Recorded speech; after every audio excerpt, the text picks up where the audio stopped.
What's going on, everyone? The San Antonio Spurs clearly hit the reset button on their franchise when they traded DeJounte Murray, who is still a very young, talented player, to the Atlanta Hawks in exchange for essentially peanuts, right? They are now officially in the tank for Victor Wembanyama, or however you say that. I probably butchered that terribly, but you know who I'm talking about. The big prize asset that many teams are likely going to tank this year to try to acquire. So the San Antonio Spurs decided that's the direction we're going to go. They are willing to make other deals as long as it recoups free agents or young players, because they are a team that is now wanting to look ahead for their future rather than the current. Now, the Toronto Raptors, they are in a completely different scenario, right? Toronto Raptors are a team that believes that they are a contender and they are in a position to only improve from last season. And they were a fun, young, exciting team that's only going to get better. And they want to make moves that help with right now. Obviously, they don't want to jeopardize their future because they have a lot of young assets. That's why they didn't go and trade for like Kevin Durant, right? Because they didn't want to give up a young talent in Scottie Barnes. They didn't want to trade Siakam and OG Anunoby. They want to keep their main core intact. So what deals could they make to keep everybody that they need intact, but also upgrade their roster? And that's where the San Antonio Spurs can come in. So there was this proposed trade between the Raptors and the Spurs, and it looks like this.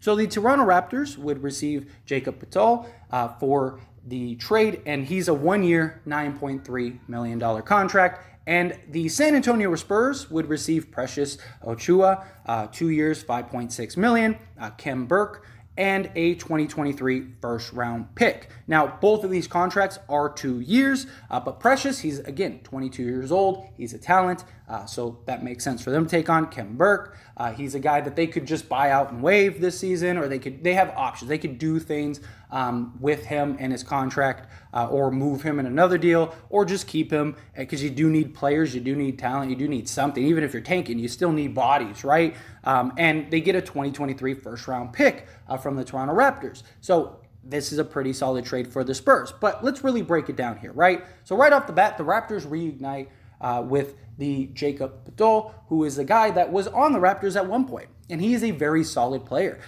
He's realistically, on the right situation, a 2010 guy night in and night out. He's a lot more naturally talented on the offensive end than Precious is. Precious has been very solid for the Toronto Raptors, but he's not a piece that you can't afford to lose. He's not a guy that doesn't that moves the needle so much. It's we need to keep him. He could develop into quite a great hustle player, but Jakob is just so much more skilled in the low post. He would add a different element to this Raptors team that they don't currently have. We've seen with the Raptors, they go on these droughts where they just can't score. And it would be nice to have that low post option that when, your shot's not falling or things aren't really working out, you kind of just jump it down to Jakob and he can kind of just go to work on the low block. That's something that could be hugely beneficial for this Raptors team. And he is an upgrade. He's an upgrade over Precious, which is nice. It's something that the Raptors, again, they don't lose any of their core pieces. They lose the 2023 first-round pick, but that's not a big deal for them. That pick's likely going to be a high pick anyway because their goal is to win a championship, and I think he brings them closer to that. I don't think Toronto's a contender either way, but I do think that this is an upgrade, and it gives the Raptors another element that they don't have. They still get to keep the size. They get to keep a little bit of everything, and Jakob is also familiar with them. And if it doesn't work out, he's an expiring contract. You could always move him at the trade deadline, or you could end up just letting him go, or you could re-sign him. If it works out and it's a nice fit, you're yeah, he works great with this team, with this roster, cool. He's also a serviceable defender. He's not the greatest defender in the world, but Toronto's got a bunch of big, solid wings that you're going to be able to create a really good team defense, and to have this big body just down low who can block shots, who is a serviceable defender. He's not, a swinging bar door in any way. He is a guy that can block shots and, clog the paint and stuff like that. That's what you need, especially if you're going up against, Joel Embiid again, right? You need somebody that can bang down low with him, that's big enough to kind of make things difficult. Joel's just so talented. He's going to score anyway, but the point is to make it as difficult as possible. And you're adding a bigger body down low that also can be a great offensive scoring threat, which Toronto needs. Again, as great as you might think Toronto is, there were clear scoring droughts. Even in the playoffs, there was that 5-minute stretch on several occasions where they would put up 2 points or they wouldn't score at all. it would be nice to have somebody that you could just dump it down to and let him go to work, go get you an easy bucket or two, and then kind of let everyone kind of get back into the flow, get back into the rhythm of things.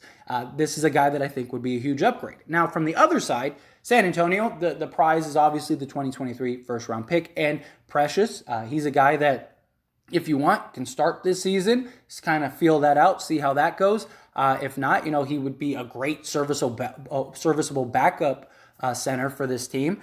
He's a guy that brings energy night in and night out. He can do a little bit of everything. He's a solid player. I mean, he's not like a star or anything like that, but it's a young talent that the Spurs can build and develop. He's only 22 years old, so he's still very young. You're getting Kem Burke, which, like I said, is likely just kind of the throw-in to kind of also incentivize the Raptors more because they're clearing more salary, because you may have seen that the Spurs are taking on more salary than the Raptors are. So this is also a salary clearing move for the Raptors for the future. And like I said, if you let Jacob go, then cool.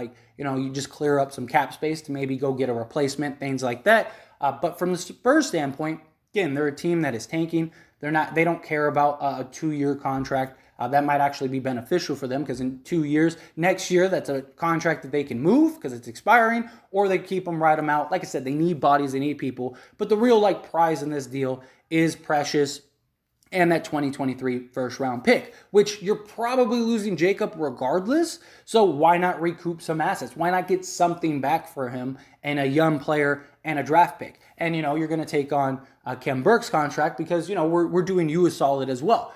I think that this is a really mutual beneficial trade. I think everybody wins. It doesn't affect the Spurs so heavily that now this ruins their tank chances. If anything, this might help their tank chances because, again, Jacob is a guy that could go in and get you 20-10 a night. You want as few players as those as possible. The Raptors, they're getting that asset, and the Raptors are just in a different position. They're in a position to where they need to win now, or they're trying. They're not in a desperate need. They're not like Miami where everyone's old and it's like they're only getting older. No, the Raptors are in a position to where they're still very young. They're going to be very good for several years. But if you can make small moves that improve your chances and make you a better team, why wouldn't you do that? The 2023 pick, you don't really care about.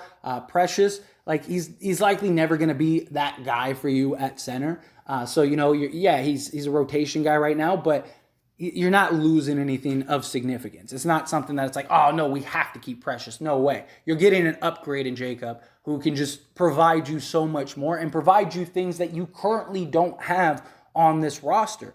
And he's a guy that you can just let go.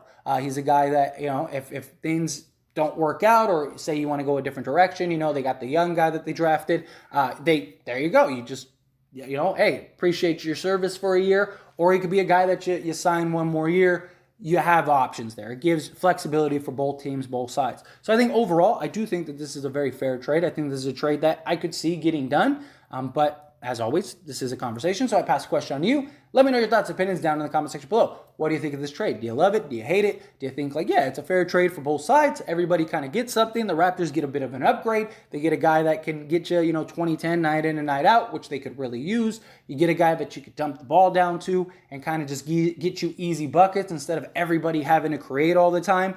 He's also a great passer. So he's going to be able to kick out to Gary Trent and Van Fleet and guys like that to kind of knock down shots. You could even run your offense at times through him, where you're bringing the ball up, you're dumping it down to him, and then kind of letting him make a play. He was in the San Antonio Spurs system, so he's a guy that knows how to adjust and move the ball and stuff like that. So, and he's a guy that's familiar with Toronto. So I think, however you look at it, it's a great pickup for Toronto. And then the Spurs, I think if anyone says no to this, I think it's the Spurs. But I do think that this is fair for the Spurs. You're getting a young 22-year-old prospect. You're getting a 2023 first-round pick. Kem Burke, you'll have options with him in the future. You're tanking this year anyway. And like I said, you just need bodies. Maybe Kem Burke works out for them. And it's a guy that you keep for the long haul, for the next several years. It gives the Spurs flexibility. And you don't lose Jacob for nothing because you're probably losing him for nothing after this season. So I think it's a good deal for the Spurs as well. But again, love to hear your thoughts, opinions, however you feel about it down in the comment section below. That being said, hit that like button. Helps me out a lot. Lets me know you enjoy these types of videos, and I truly appreciate it. If you're not subscribed to the channel, hit that subscribe button, followed by the bell notification. Stay up to date with all things sports. Join this wonderful community and all of our discussions. I'll see you all in the next one. Thank you.